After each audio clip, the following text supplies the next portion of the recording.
스몰캡 인사이트 시간입니다. 오늘 이상원 IM증권 연구원과 함께합니다. 어서 오세요. 반갑습니다. 예, 반갑습니다. 네, 연구원님이 가지고 오신 종목 오늘도 함께 공부해 볼 텐데요. 바로 공개해 보도록 하죠.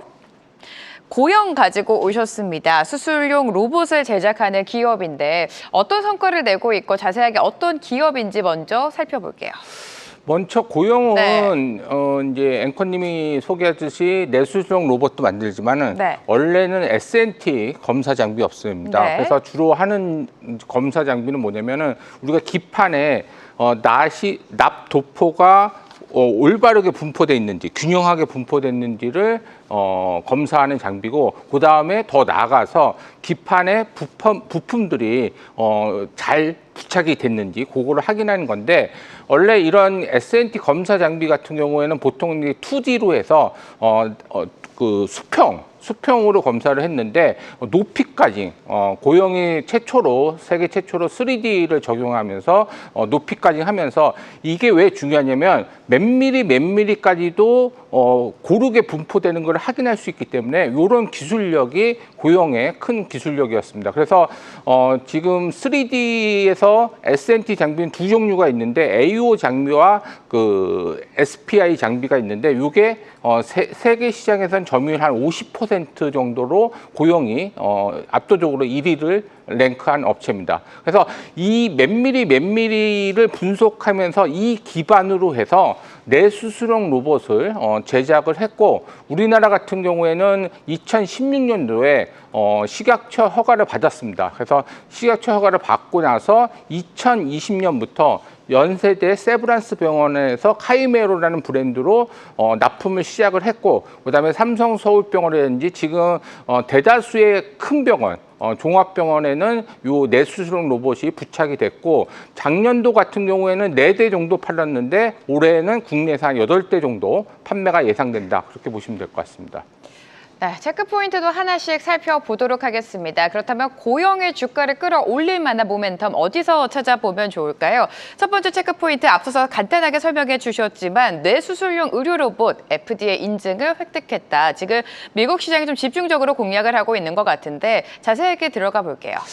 이 뇌수술용 로봇을 말하기 전에 조금 이제 시청자분이 이해도를 높이기 위해서 혹시 최근에 디즈니에서 방송된 하이퍼 라이프라고 혹시 보신 적 있으세요? 저도 아직 보지 못했습니다. 설경구랑 박은비에서 의사들의 얘기를 다뤘는데, 거기 딱 보셨으면 조금 내수술 로봇의 이해가 높은데, 보통 이제 수술용 로봇 같은 경우에는 지금 많이 사용하고 있는 거는 복강경 수술에 많이 사용하고 있고요. 그 다음에 두 번째로 많이 사용하는 거는 무릎 관절 수술, 거기에 많이 사용되고 있고, 다른 부위에서는 그렇게 지금 수술용 로봇이 사용되고 있지는 않습니다. 왜냐하면 여러 가지 임상 데이터뿐만 아니라 이게 사용됐었을 때 얼마만큼 성장할 수 있는지에 대한 약간 의구심, 뭐 이런 것들이 있는데, 그런 측면에서 뇌수술용 로봇 같은 경우에도 거의 지금 걸음마 단계입니다. 그렇고 특히 뇌수술용 로봇이 중요한 건 뭐냐면,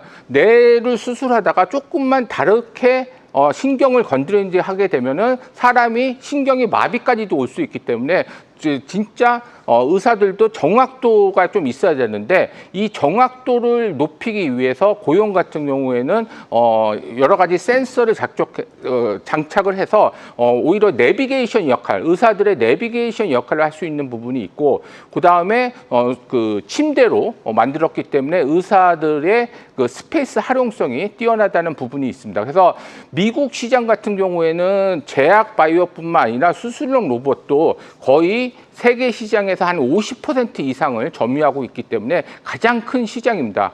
그리고 아까 제가 말씀드렸듯이 뇌수술용 로봇 같은 경우에는 지금 걸음마 단계이기 때문에 고영이 잘만 하면, 개척만 잘하면 시장도 개척하면서 매출도 성장할 수 있는 구조로 될 거라 보고 있는데, 가장 큰 성장 포인트는 뭐냐면 1월 20일 올해 1월 20일에 FDA 승인을 받았습니다. 뇌수술용 로봇을 승인을 받았고, 그 덕분에 지금 주가가 그 이후에 많이 올랐는데, 제가 이제 말씀드렸듯이 미국 시장은 가장 큰 큰 시장이고, 그다음에 신경외과에서 수술을 할 수 있는 병원 수가 한 1,400개 정도 됩니다. 그래서 그 1,400개를 대상으로 다 할 수는 없겠지만은 고영이 지금 영업을 하면서 올해 같은 경우에는 한 10대 정도의 미국에서의 설치가 예상되는데, 거점 병원을 지금 9개 정도 만들어서 거기에 하나씩 들어간다고 치면은 올해 10대 정도 들어가는 거는 무리가 없을 거라고 보고 있고, 보다 중요한 건 뭐냐면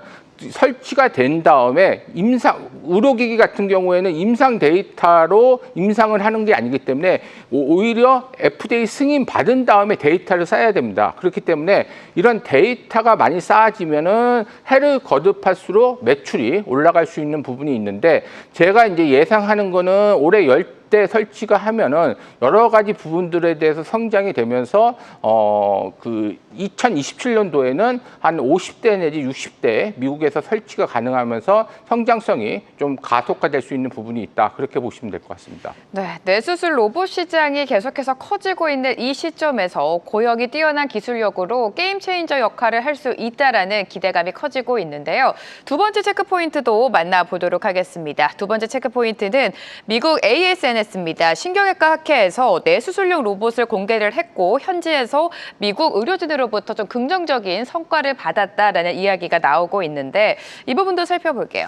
아까 말씀드렸듯이 이제 수술용 로봇의 가장 큰 장점은 뭐냐면은 그 사람과 같이 손이 떨리지 않는 거, 그다음에 어느 식으로 가야 되는 방향이 데이터를 쌓았기 때문에 그 지시대로 의사가 따를 수 있다는 부분, 그 데이터에 쌓은 부분, 그다음에 의사가 또 편리하게 좀 할 수 있는 부분들이 있는데, 이 세 가지 부분에 대해서 4월 말에 신경외과 학회에서 발표를 했는데, 의사들의 가장 큰 호용은 뭐냐면은 UI 관점에서 수술하는 관점에서 다른 뇌수술용 로봇보다는 좀 편리할 수 있다는 부분이 있고, 이 뇌수술용 로봇이 성장할 수밖에 없는 거는 뭐냐면 그 알츠하이머병이라든지 뭐 DBS라든지 이런 병명에 대해서는 지금 의사들이 수술을 하고 있지만은 좀 한계성이 많이 있습니다. 그래서 이런 알츠하이머라는 이 시장 자체는 워낙 큰 시장이고 지금 성장하는 시장이기 때문에 이 뇌수술용 로봇을 접목해서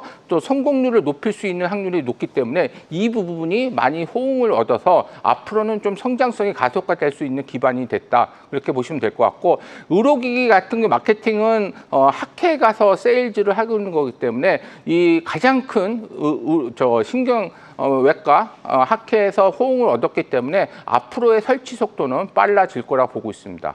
네, 아무래도 사람이면 미세한 손떨림이 있는데 이렇게 수술용 로봇은 그 부분을 해소시켜주고 있다는 점 긍정적이고요. 이번 학회를 통해서 호평을 받았다는 점도 큰 성과가 될 것 같습니다. 앞서 살펴주신 것처럼 미국뿐만이 아니라 미국 시장 이외에도 다른 해외 시장을 공략하고 있다. 일본과 중국, 유럽까지 진출을 추진하고 있다라고 가지고 오셨는데, 이 모멘텀도 들어볼게요. 일본 시장 같은 경우에는 신경외과 병원들이 한 1,700개 정도 있습니다. 그래서 이 1,700개 대상으로 세일즈를 할 건데, 일본 같은 경우에는 7월 정도에 승인이 나올 거라고 보고 있기 때문에 그 승인 나온 이후에 곧바로 세일즈 마케팅을 실시할 예정이고, 일본도 우리나라보다는 시장이 큰 시장이기 때문에 이 뇌수술용 로봇에 대한 적응 속도, 판매 속도가 좀 우리나라보다는 빨라질 거라고 보고 있습니다. 특히 미국에서의 데이터를 쌓았기 때문에 그걸 그 기반으로 일본도 진출하면은 일본 진출 속도도 빨라질 거라고 보고 있고, 또 중국 같은 경우에는 9월에 신청을 할 예정입니다. 그래서 신청을 하면은 중국은 좀 아쉽지만은 그러니까 보통 우리나라든지 미국은 일본이라든지 예측 가능성이 있는데, 허가에 대한 예측 가능성인데, 중국은 솔직히 예측 가능성이 없습니다, 허가에 대해서. 그렇지만은 9월에 허가를 나온 이후에 1, 2년 안에 나오게 되면은 중국도 지금 걸음마 단계지만 큰 시장이기 때문에 중국에서도 성장성이 좀 가속화될 수 있는 기반을 마련할 수 있다, 그렇게 보시면 될 것 같습니다. 네, 미국에서 쌓은 데이터를 기반으로 일본은 물론이고요, 중국까지 해외 시장을 진출하고 있다라는 점 또 하나의 상승 재료로 작용하고 있는 것 같고요. 그렇다면 실적 측면도 봐야 될 것 같습니다, 연구원님. 올해 실적은 어떨까요? 올해 실적 같은 경우에는 2년 동안 실적이 고용이 안 좋았습니다. 아까 제가 이제 세계 1위 회사고 그렇기 때문에 실적이 계속 좋았다가 다 아시겠지만은 스마트폰 시장이 워낙 안 좋아서 전방 산업이 이제 스마트폰 전장 뭐 그런 사업인데 스마트폰이 워낙 2년 동안 거의 안 좋은 상황이 계속 발생이 되면서 2년 동안 실적이 안 좋았고 다행히도 올해부터는 작년보다는 점진적으로 좀 실적이 개선될 여지가 있을 거라고 보고 있고 그 부분은 2분기부터 좀 본격화될 거라고 보고 있습니다. 그래서 이런 전방 산업에 대한 실적 개선이 올해부터 좀 있고 그다음에 내년, 내후년 가면서도 스마트폰 시장이 좀 살아나면서 실적이 개선할 수 있는 부분이 있고 뭐니 해도 중요한 게 뭐냐면 이런 수술용 로봇에 대한 매출이 얼마만큼 올라가겠느냐. 그거는 이제 미국에서의 설치 속도, 우리나라에서의 이제 판매 뭐 그런 것들이 결부되는데 우리나라에서 판매하는 거는 100만 달러입니다. 그래서 100만 달러로 하면은 환율로 환산하면은 한 14억 정도 되고 그다음에 미국에서는 그럼 14억이 판매되는 거고 우리나라에서는 이제 한국 돈으로 판매하기 때문에 한 10억 정도의 판매가 하고 있어서 이게 이제 2027년도에서는 제가 예상하기에는 한 100대 정도 판매가 가능해서 2027년도에는 수술용 로봇만이라도 한 1,000억 이상의 매출을 올릴 수 있다. 그렇게 보시면 될 것 같습니다. 네, 실적에 대한 기대감까지 부각되고 있는 고영입니다. 최근 주가 흐름 보시면 좀 단기간 안에 오르기는 했습니다만 오늘 소개해 주신 모멘텀으로 추가 상승 여력이 있다고 판단하십니까? 그러니까 아까 제가 말씀드렸듯이 이제 본 사업에서의 턴어라운드 가능성 플러스 뭐니 중요해도 미국의 설치량이 올해 어떻게 되느냐 그거에 따라서 주가의 상승 여력이 좀 있을 것 같고 또 7월 달에 일본에서 승인 나오면 일본에서의 성장성 붙는 그런 부분들 두 가지 가장 큰 모멘텀이기 때문에 올해는 거기에 초점을 맞춰서 보신다고 그러면 충분히 주가 상승 모멘텀은 있다고 보고 있습니다. 네, 고영의 주가 흐름 함께 살펴보도록 하겠습니다. 오늘 이상원 연구원과 함께했습니다. 고맙습니다. 네, 고맙습니다. 계속해서 다양한 경제 이슈를 알고 싶다면 구독과 좋아요, 알림 설정 부탁드립니다. AI 캐스터 권미정이었습니다.